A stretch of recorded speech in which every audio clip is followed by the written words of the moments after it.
जय students, welcome to the portal of Doon defence dreamers. मेरा नाम रुचिर कुमार है, faculty English language Doon defence dreamers. आपके साथ में आज एक सीरीज स्टार्ट कर रहा हूं, ऑल इन वन सीरीज, जिसमें आप वेरियस चैप्टर्स को स्टडी करेंगे ग्रामर के साथ में। आपके एमसीक्यू जो रहेंगे वो तो है ही हैं, और साथ में आपका जो एंटोनिम और सिनोनिम का पोर्शन होता है along with other word meaning part, जैसे कि आपका इडियम्स एंड फ्रेजेस का पोर्शन होता है, फिक्स प्रीपोजिशंस होते हैं। तो जो आपके साथ पूरी टीम डून डिफेंस ड्रीमर्स पूरी जुड़ी हुई है। लगातार हमारा डिपार्टमेंट ऑफ इंग्लिश आपको इस बारे में वीडियोस बना के गाइड कर रहा है। साथ में मैं भी अब आपके साथ में जुड़ूंगा रोजाना, और आपको इस सीरीज के अंदर मैं आपको वेरियस चैप्टर्स के साथ में कवर करवाऊंगा, जैसे कि आपके टेंसेस के इंपॉर्टेंट चैप्टर्स हैं। इसके अलावा आपके जो पास जो अपने एडजेक्टिव्स का पोर्शन होता है काफी पूछा जाता है। साथ में आपके जो और चैप्टर जैसे वर्ब एग्रीमेंट का एक चैप्टर होता है वो काफी डिस्कस किया जाता है हमारे एनडीए एग्जाम्स में या एक्सवाई के पेपर्स में, उनको हमें कवर करना है।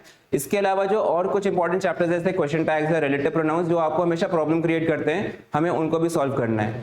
अगर आपको कोई डाउट्स हो तो आप अपने जो कमेंट बॉक्स है नीचे इसमें वीडियो के आपको कमेंट बॉक्स मिलेगा, उसमें अपने डाउट्स पुट कर सकते हैं। आई विल आंसर, या हमारी जो टीम है वो पूरी आपके साथ लगातार जुड़ी हुई है, हम आपको उसका आंसर देंगे। आपको जो डाउट्स होंगे आपको बस पोस्ट करना है। थोड़ा सा मैं आपको अपने बारे में बताना चाहूँगा। मेरा नाम रुचिर कुमार है। मैं पिछले 22 साल से, लगभग 22 साल हो गए इस फील्ड में मुझे। 22 साल से मैं इंग्लिश पढ़ा रहा हूँ। नाउ इंग्लिश पढ़ाते हुए मैंने कई बातें सीखी हैं। देखिए कि आपको ये चीज़ समझनी है कि मेरे को मेथड क्या लगाना है, मेरे को बायलैंग्वेज मेथड लेके चलना है। क्योंकि अगर मैं सिर्फ इंग्लिश मीडियम स्टूडेंट्स को ही एड्रेस करूंगा तो वो गलत होगा, मेरे साथ में हिंदी मीडियम स्टूडेंट्स भी जुड़ेंगे। तो इसलिए हिंदी और इंग्लिश दोनों का मैं यूज़ करूंगा अपने टीचिंग मेथड के अंदर।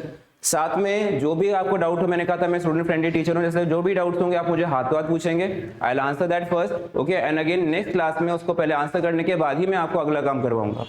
So without any further delay एक छोटी सी इन्फॉर्मेशन और देना चाहूंगा आपको मैं, कि यहाँ पे आप जो एडमिशन लेना चाह रहे हैं, इंटरेस्टेड हैं यहाँ पे आने में, तो एडमिशन आर ऑन। सो आपको लिमिटेड सीट्स मिलेंगी यहाँ पे डून डिफेंस ड्रीमर्स में। यहाँ पे बॉयज एंड गर्ल्स के लिए एनडीए, एयरफोर्स, सभी के जो अलग अलग फील्ड्स हम लोग कोर्स करवा रहे हैं, ट्रेन कर रहे हैं स्टूडेंट्स को काफी सालों से, उसके लिए एडमिशन ओपन है। So enrol yourself as soon as possible. Parents जो अगर मुझे सुन रहे हैं तो ये प्लीज ध्यान रखिए कि जो फाउंडेशन कोर्सेज हैं उसमें लिमिटेड सीट्स होती हैं। हमारे डायरेक्टर मिस्टर हरिओम वो काफ़ी क्वालिटी कंट्रोल पे ध्यान रखते हैं, तो आपको ध्यान रखना है कि स्टूडेंट टीचर रेशियो मिलेगा वो आपको काफ़ी अच्छा मिलेगा। इट इज़ नॉट लाइक कि ओवर स्ट्रेंथ क्लासरूम्स हो या स्टूडेंट को कंफर्टेबल ना फील हो। विल मेक श्योर कि स्टूडेंट आपका अगर यहाँ पे आता है हमारे पास तो अगेन उसको पूरी गाइडेंस मिले और क्वालिटी गाइडेंस मिले। हमारे ऑफिस नंबर्स मेंशन करे गए हैं, आप हमारी वेबसाइट देख सकते हैं, वहाँ से आपको पूरे कॉन्टैक्ट डिटेल्स मिल जाएंगी। हमारे जितने भी स्टूडेंट काउंसलर्स हैं दे आर रेडी, आपको बस कॉल करना है। सो आपके साथ में आप लगातार रोज जुड़ूंगा और रोजाना मैं आपको शुरू करवाऊंगा विकैबुलरी के साथ में। So let's start with the class of today.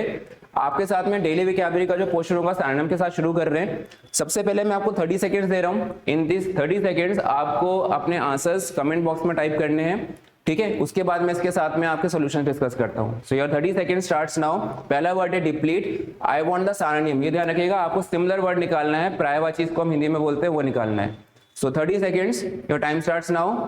जल्दी से अपने कमेंट बॉक्स में लिख के बताइए कि आपको क्या लगता है 1 to 5 का आंसर क्या होना चाहिए, फिर मैं इसको आंसर दे रहा हूँ आपके लिए।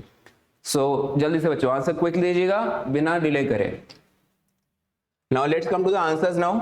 अब देखिए सबसे पहली बात, आपके पास जो आंसर इसके अंदर आएंगे मैं उसके बारे में आपके साथ में लगातार डिस्कस करूंगा। आपको बस ये ध्यान रखना है कि जो आपके साथ में आंसर मैं डिस्कस कर रहा हूं आपको एक नोटबुक बनानी है, उस नोटबुक में उसको आपको बाद में जाके फेयर आउट करना है। ऐसा ना हो कि ये सिर्फ आंसर्स ही रह जाए और आप उसको नोट ना करें या फेयर आउट ना करें। ये ध्यान रखिएगा कि ऑफ कोर्स वीडियो आपके साथ में रहेगी हमेशा, लेकिन अगर इसके साथ में आपने घर पे सेल्फ स्टडी करी है तो दैट इज मच बेटर, आपको उसको फेयर आउट करना जरूरी होगा। So let's check the answers now. First का जो आंसर है दैट इज एग्जॉस्ट, ठीक है। आपके पास डिप्लीट का मतलब होता है धीरे धीरे चीज का खत्म हो जाना, डिप्लीशन इसको हम एक वर्ड बोलते हैं नाउन की तरह से। तो इसमें आपको ध्यान रखना है कि डिप्लीट मतलब धीरे धीरे खत्म होना, इसलिए इसका आंसर बनेगा एग्जॉस्ट। जैसे कि हम लोग एग्जांपल लेते हैं फॉसिल फ्यूल का। फॉसिल फ्यूल जानते हैं ना आप लोग, पेट्रोलियम।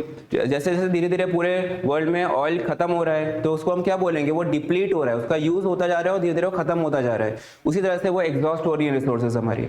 देन उसके बाद नंबर 2 का जो आंसर है वो वॉलंटरी है। वॉलंटरी का अगर देखा जाए तो आंसर ए बनेगा। ए का मतलब होता है विलिंग, वॉलंटरी का मतलब होता है स्वेच्छा से। अगर आप अपनी मर्जी से कुछ काम को करते हैं तो उसको हम वॉलंटरी बोलते हैं। इसका आंसर आपने ए मार्क करा है तो आपका आंसर ठीक है। Let's come to question number 3, cheat. Cheat का मतलब होता है धोखेबाज, फ्रॉड, कॉन मैन, ऐसे करके और भी एग्जांपल्स हैं इसके साथ में। वर्ड मीनिंग आपके साथ में अभी ये डिस्कस करने वाला हूं, बस गिव मी अ मिनट और सो। साथ में जितने भी ऑल्टरनेट सबके मीनिंग बताऊंगा मैं आपको। देन इसका जो आंसर है वो डिफ्रॉड है। आपको फ्रॉड वर्ड से ही समझ आ जाना चाहिए कि यहाँ पे जो एक वर्ड लिखा गया है फ्रॉड नाम से, इसी से आपको समझ आ जाएगा कि यहाँ पे इसका मतलब क्या है, धोखा देना, किसी को चीट करना। देन अगेन क्वेश्चन नंबर 4 पे बढ़ते हैं। अगर आपने मिजरेबल का आंसर नंबर सी लगाया है, दैट इज राइट, ठीक है। अनहैप्पी, मिजरेबल और पिटिएबल में एक डिफरेंस होता है। पिटी होती है दया दिखाना, ठीक है, दया हम अपनी तरफ से दिखाते हैं, लेकिन अगर किसी की ऑलरेडी कंडीशन बुरी है तो वो मिजरेबल कंडीशन में होता है। ये आपको ध्यान रखना है कि काफी बारी पूछा जा चुका है, सिनोनिम्स में और एंटोनिम्स में एग्जाम में आ चुका है ये। अगर आपसे पूछता है मिजरेबल उसका ऑपोजिट बताओ, तो उसमें एक ऑप्शन में पिटिएबल भी लिखा होता है, तो कई बार लोग सोच लेते हैं कि उसका आंसर लगाना है।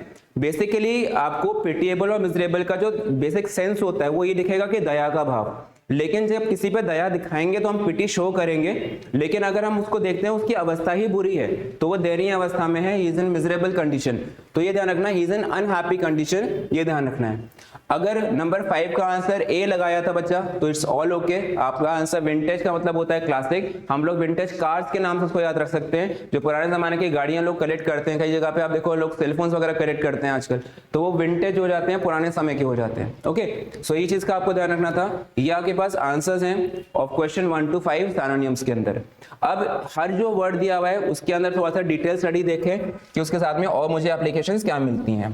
लेट्स बिगिन देन, आगे देखते हैं। इसमें अगला जो पोर्शन आपके पास आएगा सब वर्ड्स के इंडिविजुअल मीनिंग्स हैं आपके लिए, यहाँ पे मैंने इसके लिए क्रिएट करके रखे हुए हैं पहले से ही, तो आपको देखो बाद में बस फेयर करना है, मैंने कहा था ना आपको। और फेयर करते समय आपको जब वर्ड मीनिंग याद करने का तरीका मैं आपको बता दूं, आपको सेंटेंस बनाना पड़ेगा। अगर आप सोचते हैं कि मैं वर्ड मीनिंग को रट के याद कर लूंगा या कोई सो कॉल्ड, जैसे आजकल यूट्यूब पे एक फैशन चल रहा है कि नाम के थ्रू याद करना है ऑल, तो आप कैसे याद कर सकते हो, इट्स नॉट पॉसिबल। वो सिर्फ एक गिमिक होता है स्टूडेंट्स को अट्रैक्ट करने का। यहाँ पे ढूंढे पेन ड्रीमर्स में ऐसा आपको कुछ नहीं बताया जाएगा। सिंपल से सेंटेंस बनाओ, सेंटेंस को आप याद करो, उनको स्टोरी फॉर्मेट में डालो, that is the best way to learn. जब भी आपको क्लास में कोई टीचर को सिखाता है एग्जांपल्स देकर समझाता है, हम आपको क्या किसी का नाम लेकर समझाते हैं वहां पे, नहीं ना। तो इस चीज को आपको ध्यान रखना है कि आपको जब सेंटेंस अगर याद रखा जाए तो आपको वर्ड भी अपना आप याद हो जाएगा, उसका सेंस भी आपको याद हो जाएगा। तो इसमें टाइम जरूर लगेगा, लेकिन अगेन प्रैक्टिस करो, टाइम आपके पास है काफी, तो आप थोड़ा सा उसको प्रैक्टिस करते जाओ। अगर आप अभी स्टार्ट कर रहे हो अपना कोर्स यहाँ पे ढूंढे पेन ड्रीमर्स में, और जो लोग सीनियर्स हो चुके हैं, जो लोग पढ़ चुके हैं, उनके लिए तरीका आपको पहले टीचर्स ने बताया होगा, ठीक है, तो आपको उनको बिल्कुल फॉलो करना है। Let's start with the other words, जो साथ में उसके ऑप्शंस में थे। डेकोरेट एक वर्ड लिखा हुआ था, उसका जो सिनोनिम है देखो उसमें अडॉर्न, ठीक है, फिक्स अप, ग्रेस या इल्यूमिनेट। इल्यूमिनेट मतलब जानते हो ना, किसी चीज को रोशन करना, ठीक है। जैसे दिवाली पे हम लोग अपने घर को इल्यूमिनेट करते हैं, जलाते हैं, रोशन करते हैं, लाइट्स वहाँ पे कलरफुल लाइट्स लगाते हैं। देन अब इसके ऑपोजिट पे भी ध्यान दो, डार्क एंड डल, रुइन या अगली। डेकोरेट होता है सजाना, ब्यूटीफाई करना किसी चीज को, तो उसको ऑपोजिट क्या बोलेंगे हम लोग, अगलीफाई, किसी चीज को कुरूप बनाना। उसी तरह से जो रुइन होता है खंडर होता है। अगर किसी नए मकान की बात की जाए, वो वेल बिल्ट बढ़िया ब्यूटीफुल हाउस है, लेकिन जो खंडर होते हैं टूटे फूटे होते हैं, nobody likes to stay there, ठीक है, तो इसमें क्या लगता है वो ऑपोजिट सेंस में जाता है उसके। सिमिलरली देखो, जो डल का मतलब होता है उसका मतलब भी अंधकारमय होता है, जिसकी आगे को होप ना हो, उसको भी हम बोल सकते हैं डल के सेंस में।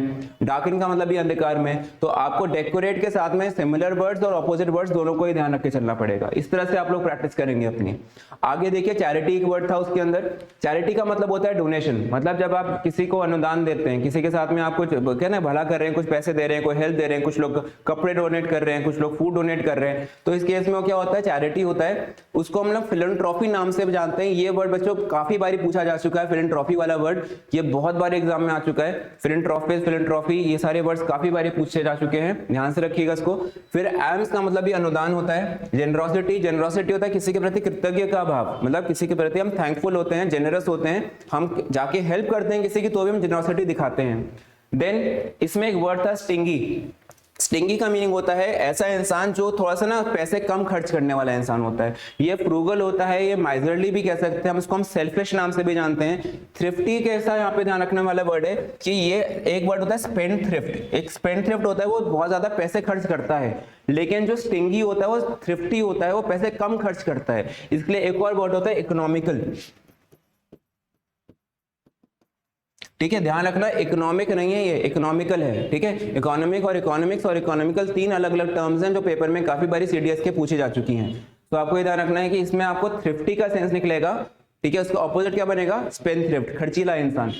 अनजेनरस, जो ऐसा इंसान जो ज्यादा किसी की हेल्प ना करता हो, वो भी इसका हमें सिमिलर वर्ड मिल सकता है ना। अगर आगे देखिए एंटोनिम्स के ऊपर आते हैं, एक्स्ट्रावेगेंट, जब बहुत ज्यादा कहता है कि शो एंड पॉम्पस में बिलीव करता हो, ज्यादा दिखावे में बिलीव करता हो, पार्टी देगा तो ग्रैंड पार्टीज देगा, तो इस वजह से एक्स्ट्रावेगेंट होता है खर्चीला इंसान। जेनरस इसका ऑपोजिट बन सकता है, क्योंकि स्टिंगी वो है जो माइजर है, तो जेनरस वो जो खुले दिल से लोगों की हेल्प करे।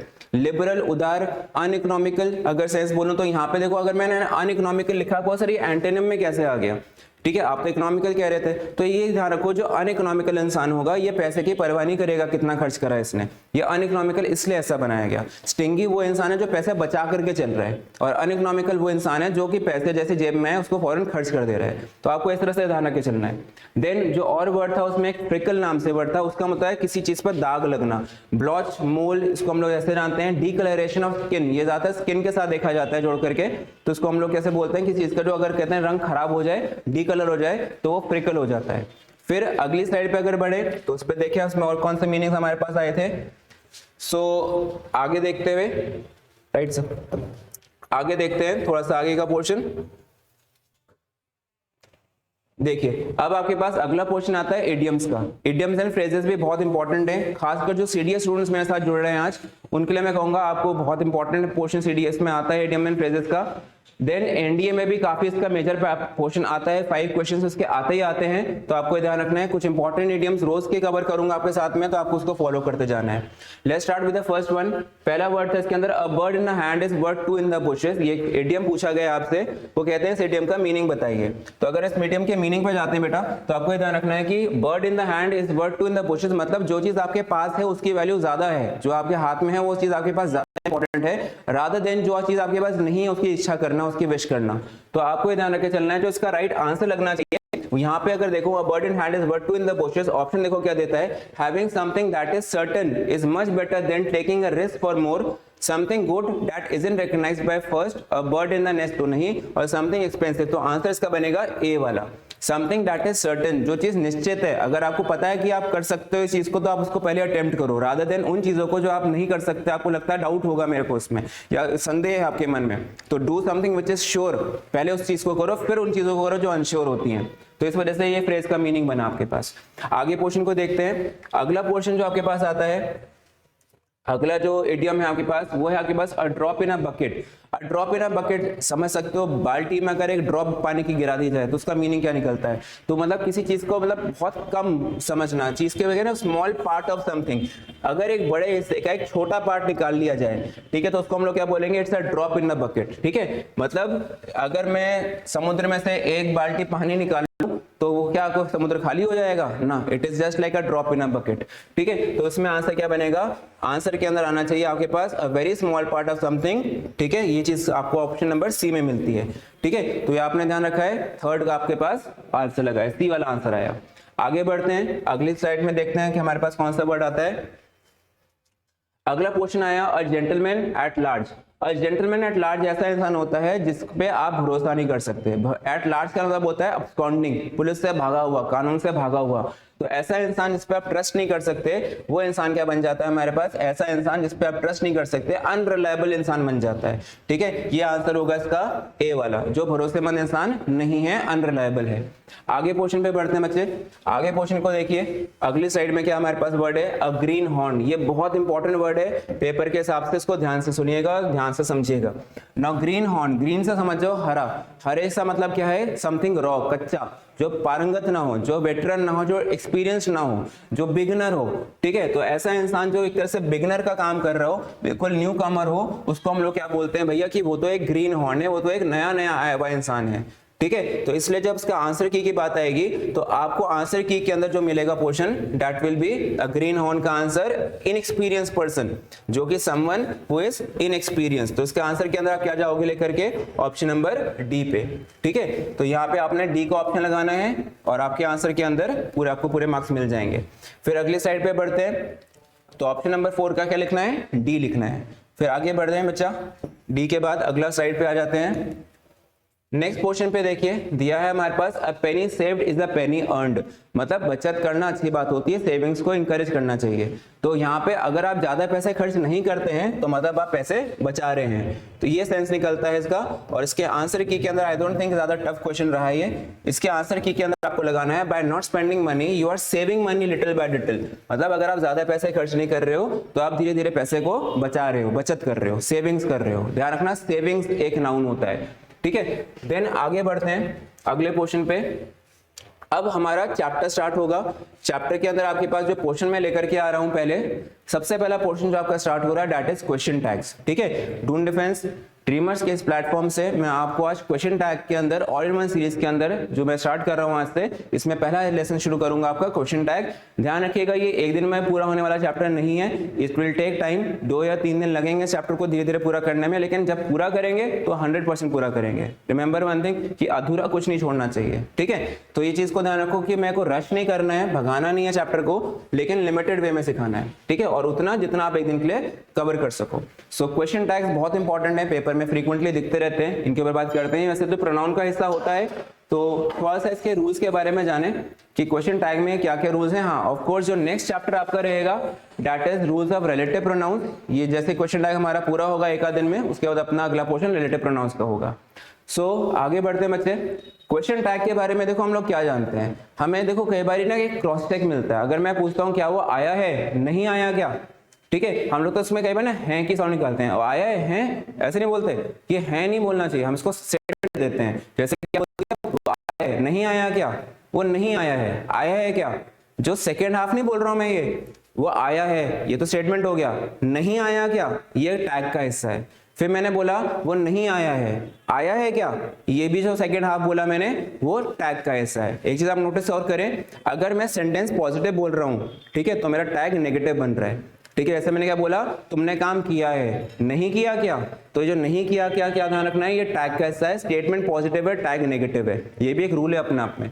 फिर मैंने बोला वो नहीं आया है आज, ठीक है, आया है क्या, तो मैंने सेंटेंस नेगेटिव बनाया, टैग पॉजिटिव, वो आया है आज, वो नहीं आया क्या, अब मेरा वापस गुस्सा नेगेटिव। तो ये ऑपोजिट्स में चलते हैं, ठीक है, रिवर्स में चलते हैं, एक नेगेटिव तो एक पॉजिटिव, इधर पॉजिटिव तो इधर नेगेटिव, इधर नेगेटिव तो इधर पॉजिटिव, ठीक है, ये ध्यान रखे चलो।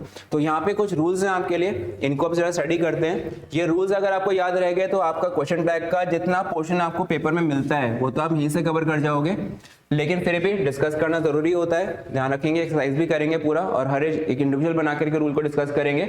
सबसे पहली बात आती है क्वेश्चन टैग के अंदर सिर्फ 2 हिस्से होते हैं, ये आपको समझना है कि ये रूल भी है अपने आप में, ठीक है, और ये एप्लीकेशन के साथ में भी ध्यान रखो।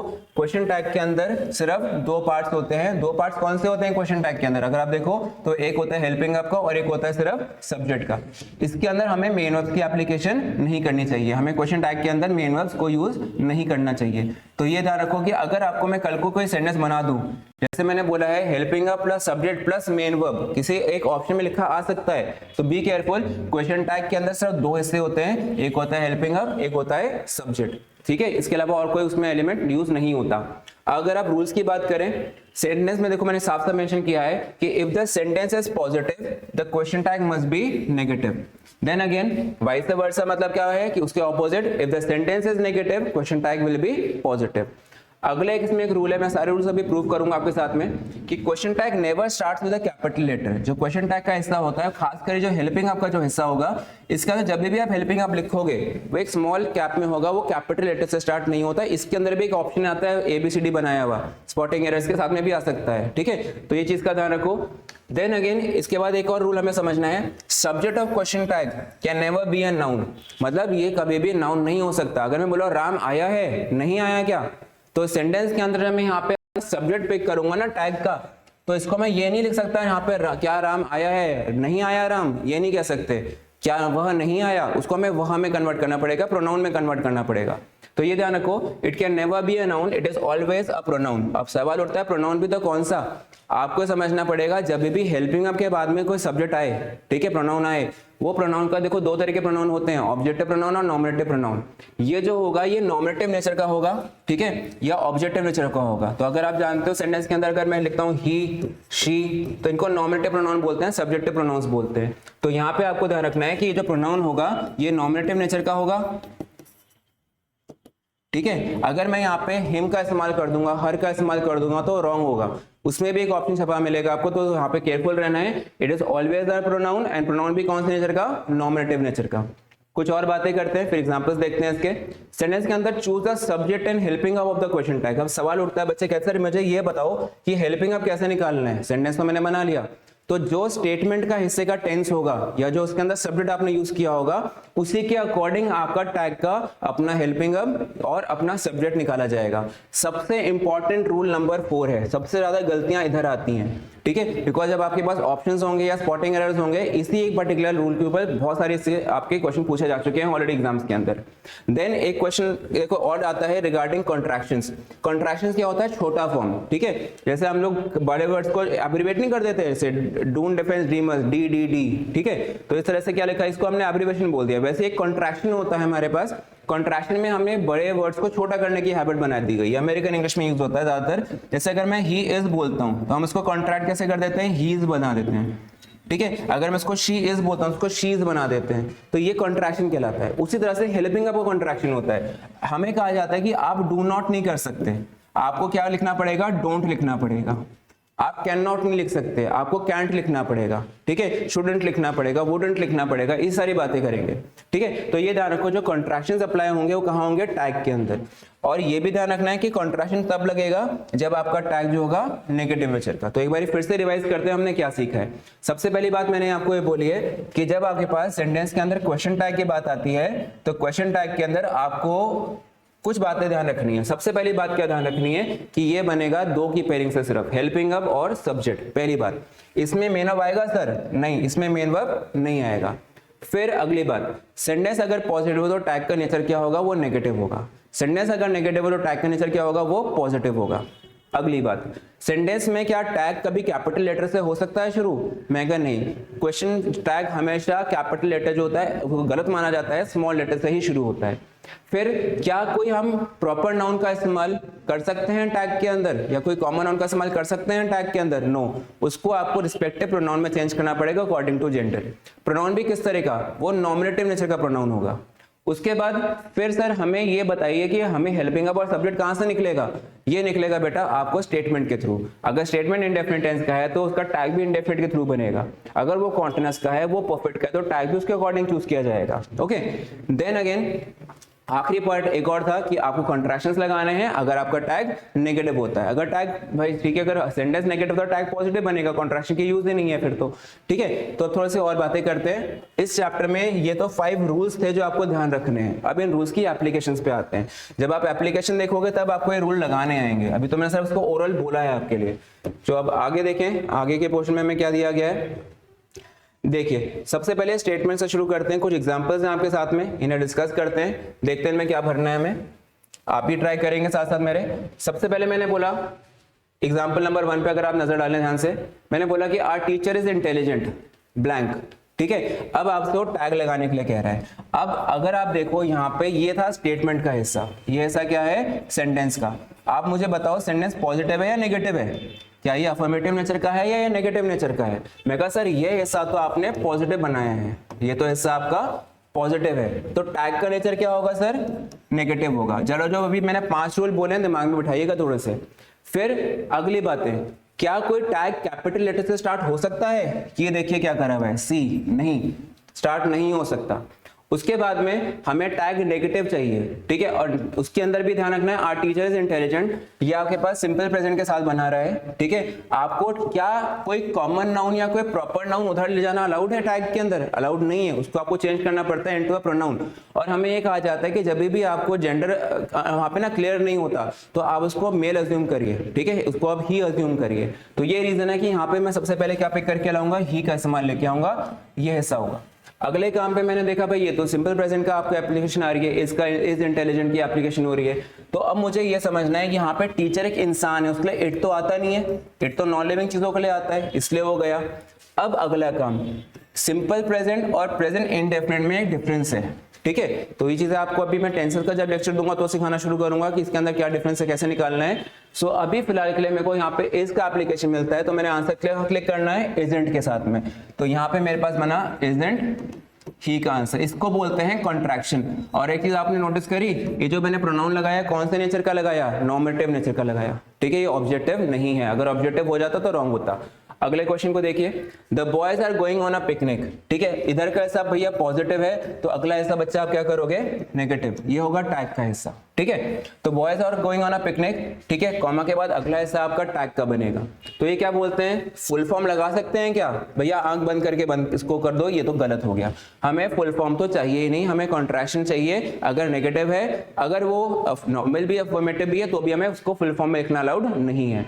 उसके बाद में फिर अगला देखो, सेंटेंस के अंदर बॉयज क्या है, एक कॉमन नाउन है जो प्लूरल नेचर का होता है, प्लूरल नेचर के लिए जो प्रोनाउन लगता है वो दे लगता है, पहले देखो इधर ले आइए। उसके बाद में अगला क्वेश्चन आपने देखा यहाँ पे आर गोइंग, प्रेजेंट कॉन्टिन्यूअस है, इधर के टेंस के साथ में पिक करो टैग का हेल्पिंग, अब इधर पॉजिटिव उधर नेगेटिव, अब आपको क्या लगाना है, आंट का इस्तेमाल। अब आंट भी कौन सा, कैपिटल से या स्मॉल से, मैं कह स्मॉल से चाहिए सर, तो इसका आंसर आपने क्या बनाया, आंट दे के साथ में। आपने वर्ड क्यों नहीं लगाया, प्रेजेंट कॉन्टिन्यूअस था, ये पास्ट कॉन्टिन्यूअस होता है, आपको ये प्रेजेंट इंडेफिनिट टेंस नहीं मिल रहा है, इसलिए आपने इसके अंदर डोंट का इस्तेमाल भी नहीं किया, ठीक है। आगे देखें थोड़ा सा, she will help me, she will help me के साथ में आप देखो एप्लीकेशन कैसे बनती है, फ्यूचर इंडेफिनिट है, सबसे पहले शी को इधर कैरी करो, ठीक है। उसके बाद आप देखो ऑप्शंस कैसे में प्रोवाइड करें, ओके, रफ पेपर हर एक के पास होगा, हर एग्जाम में रफ शीट मिलती है, तो आप इसको पहले रफ शीट पे बना के देखो, आपको कभी गलती होगी नहीं। सबसे पहले ऑप्शन में देखो विल शी नॉट, तो भैया गया, क्योंकि ये तो फुल फॉर्म कर रखा है, हमें कॉन्ट्रैक्शन में भी स्मॉल चाहिए होता है, कॉन्ट्रैक्शन चाहिए होता है। उसके बाद में विल के साथ में कैंट का कोई लगने का मतलब नहीं है। उसके बाद में अगला पोर्शन देखो भाई, यहाँ पे हिस्सा पॉजिटिव है तो बच्चा टैग का हिस्सा क्या बनेगा, नेगेटिव बनेगा, she will help me, won't she, ये आपका आंसर बनाया।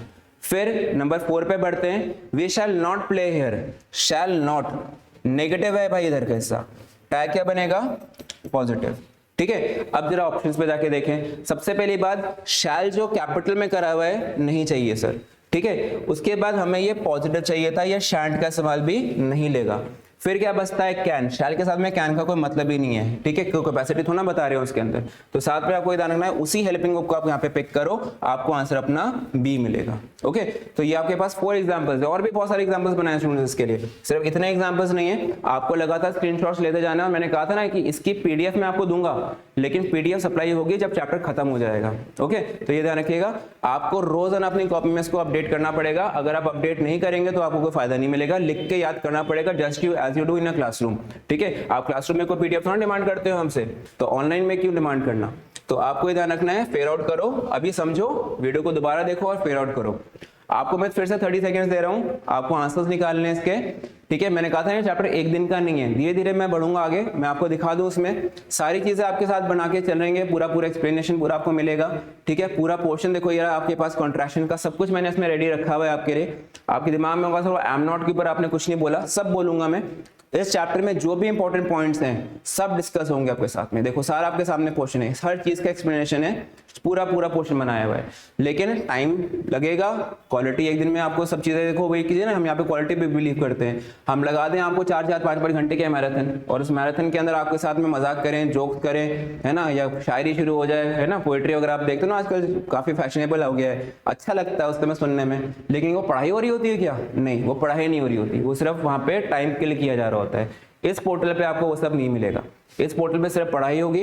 पढ़ाई के समय जब आप आएंगे आपको उस समय पूरा फोकस रखना पड़ेगा, और इस फोकस के साथ में आपको एग्जाम क्लियर होगा। रिमेंबर अगेन, एग्जाम क्लियर करने के लिए कोई शेरो शायरी काम नहीं आती है, ठीक है, कोई वहां पे अच्छे से आकर के किसी की बुराइयां कर दे, कुछ बोल दे किसी के बारे में, वो सबसे कुछ नहीं होता। आपको क्वालिटी देना पड़ता है, रिजल्ट प्रोड्यूस करने पड़ते हैं, जो कि डून डिफरेंट ड्रीमर्स इतने सालों से लगातार कर रहा है। सो 30 सेकेंड से बेटा आपको आंसर देना है क्वेश्चन नंबर 5 to 7, जल्दी से ट्राई करिएगा, टाइम लिमिटेड है, 30 सेकेंड्स है। कमेंट बॉक्स में डालिएगा आंसर क्या लगता है। चलिए जी आंसर देखिए अपने आप, मैं आपको आंसर बोलता हूं। सबसे पहली बात नंबर 5 की बात करते हैं। नंबर 5 में अगर आपने आंसर में मार्क करा है, देखो जरा साथ में अगर आपने मार्क करा है कि आई हैव हेल्प्ड यू, अब सेंटेंस के अंदर हेल्प्ड के साथ में आप जरा थोड़ा सोचो, ये काफी डीप रूल है, कल इस पर और डिस्कशन मिलेगा आपको अगली वीडियो में। सो इसके अंदर अगर मैं देखूं यहाँ पे आई हैव, ये हैव आपको ना हेल्पिंग अब लग रहा है और यहाँ पे आपको ये क्या है, मेन वर्ब है। ये आपका हेल्पिंग अब है और ये आपका वर्ब का थर्ड फॉर्म है। परफेक्ट टेंस का सेंटेंस है। सबसे पहली बात आई को इधर कैरी कर लीजिए। रिमेंबर फर्स्ट लेटर स्मॉल होना चाहिए, प्रोनाउन को मत छेड़ देना कहीं उठा करके। उसके बाद फिर अब ये हैव के साथ में डेंट का कोई मतलब नहीं लगाने का। यहाँ पे पॉजिटिव सेंस आ रही है तो इधर बच्चा आपको क्या चाहिए, नेगेटिव सेंस चाहिए। ठीक है, ऑप्शंस पर जरा थोड़ा सा फोकस बस करते चलना है। सेंटेंस के अंदर नेगेटिव चाहिए तो भाई बी ऑप्शन गया, इसकी भी यूज नहीं बची। फिर आपने देखा हैवंट और हैडंट है। हैव के साथ में प्रेजेंट परफेक्ट है तो पास्ट परफेक्ट के वर्ब्स क्यों लगाने। ठीक है, तो ये ध्यान रखो। आगे आइए, ही has broken the window. He has broken the window में ये हेल्पिंग अब है। उसके बाद में बच्चा ये आपके पास मेन वर्ब का थर्ड फॉर्म है। प्रेजेंट परफेक्ट टेंस लगाया फिर से। अब सेंटेंस के अंदर इधर का हिस्सा पॉजिटिव है, इधर हिस्सा आपको चाहिए नेगेटिव। ठीक है, रिमेंबर ये फिर से बिगिनिंग है चैप्टर का, इसलिए आपको इजी लग रहा है। इसके आने वाले रूल्स थोड़ा सा टफ हैं, लेकिन हेल्प करूंगा मैं आपकी। आप डोंट, बिल्कुल चिंता नहीं करें, बस नथिंग टू वरी अबाउट, है ना, वो चीज़ है। बस साथ साथ जुड़े रहिए। फिर से कहूंगा लिंक को शेयर करिए। ठीक है, जितने भी देखो हम लोग टीचर्स जितने भी हमारे लिए इंकरेजमेंट क्या होता है कि आपको जो सपोर्ट मिलती है, आपको जो लाइक्स मिलते हैं, ये हमें बहुत सपोर्ट मिलती है। जब अपने फ्रेंड्स में आप लिंक को शेयर करते हैं तो हमें उस चीज़ से एक मोटिवेशन मिलता है। तो वही एक्सपेक्ट करूंगा कि आप उस मोटिवेशन को हमें दें और इससे हमें और ज़्यादा एफर्ट लगाने का फिर और ज़्यादा जज्बा आता है उससे। फिर चलो आगे बढ़ते हैं। He has broken the window। ठीक है, आप जाओ भाई, इधर हिस्सा पॉजिटिव उधर चाहिए नेगेटिव। पहली बात तो इसे हटा दो, क्यों, एक तो मेन वर्ब भी लगा रखा है भाई, ऊपर से पूरा फुल फॉर्म लिख रखा है। फिर उसके बाद में हैज के साथ में डिड का क्या मतलब सर, ये नहीं चाहिए। उसके बाद में मेरे पास ही has broken the window positive है, मुझे नेगेटिव टैग चाहिए तो हैज ही गया, मेरा आंसर लगा बी। फिर नंबर 7 में अगर आपने लिखा है ही वॉज स्लीपिंग हियर, ठीक है, तो आपने देखो भैया यहाँ पॉजिटिव इधर नेगेटिव। देखो मैं आपके सामने बोर्ड पे अभी भी ये काम कर रहा हूँ, तो आप अपने रफ पेपर पे क्यों नहीं ये काम करोगे। ठीक है, आपको तो एक एक मार्क बचाना है, नेगेटिव मार्किंग से बचना है बच्चे। फिर आगे देखिए, ये सा गया फुल फॉर्म। ठीक है, नहीं थी मानी, लेकिन साथ में मेन वर्ब लगा दिया है। टैग्स लोग दो चीजों से बनता है, हेल्पिंग और उसके अंदर सब्जेक्ट आता है, मेन वर्ब तो होता ही नहीं है। उसके बाद में वॉज के साथ में इसका कोई मतलब नहीं लगाने का। लॉ ऑफ एलिमिनेशन लगाया करो। आप लोग ना क्या करते हो, पूरा कन्वर्ट करने बैठ जाते हो, पहले ऑप्शन तो देखा करो फिर अपने आंसर निकाला करो। फिर आगे के क्वेश्चन पे आया मैं, he was sleeping here, negative चाहिए, वॉजंट ही और आर्ट दे। तो सीधी बात है, सेंटेंस के अंदर ही के साथ में बच्चा मैं ही को तो पिक करूंगा, मैं देखो क्यों पिक करूंगा और वो आर्ट के साथ क्यों बनाऊंगा, तो ये आपका आंसर बना। आज की लास्ट स्लाइड पे आते हैं, फिर कल कंटिन्यू करेंगे इसके बाद। सो इसमें स्क्रीनशॉट आपके पास लेना है, आपको ध्यान रखना, लगातार स्क्रीनशॉट्स लेते रहना और फेयर करना। अगले क्वेश्चन पे बढ़ते हैं, नंबर 8 to 11। ये आज की स्लाइड है आज की, आपको इसको जल्दी से फेयर आउट करना है। फिर आपसे कल मिलूंगा मैं, कल की क्लास में फिर आगे कंटिन्यू करेंगे इसको। जल्दी से आंसर करिए, 30 सेकेंड्स अगेन, ज्यादा टाइम नहीं लेना है। नहीं आएगा छोड़ दीजिएगा, कोई गेस वर्क नहीं, कोई तुक्का नहीं, कोई फ्लूक नहीं। नेगेटिव मार्किंग होती है एनडीए में भी, एक्सवाई में भी, सब एग्जाम्स में नेगेटिव मार्किंग है। कोई पेपर बचा ही नहीं जिसमें नेगेटिव मार्किंग ना होती हो। जल्दी से ट्राई करिए, कुछ पोर्शंस आपको अभी सिखाने बाकी हैं। ठीक है, चलो आंसर देखो इसके। सबसे पहली बात, Ram had stolen the purse. I think आप लोगों ने आंसर इसका निकाला होगा, इजी है। सबसे पहली बात, Ram had stolen, positive negative. ठीक है, उसके बाद जाओ भाई नेगेटिव वाला चाहिए। इधर क्या लिखा, हैडंट, एच कैपिटल, और पे राम लगा रखा है। टैग में कभी भी प्रॉपर नाउन नहीं आता। ठीक है, टैग में कभी भी प्रॉपर नाउन नहीं आता। दो बचे, हैडंट और हैजंट। हैड के साथ सेंटेंस बनाया था बेटा, जो टैग निकालोगे सेंटेंस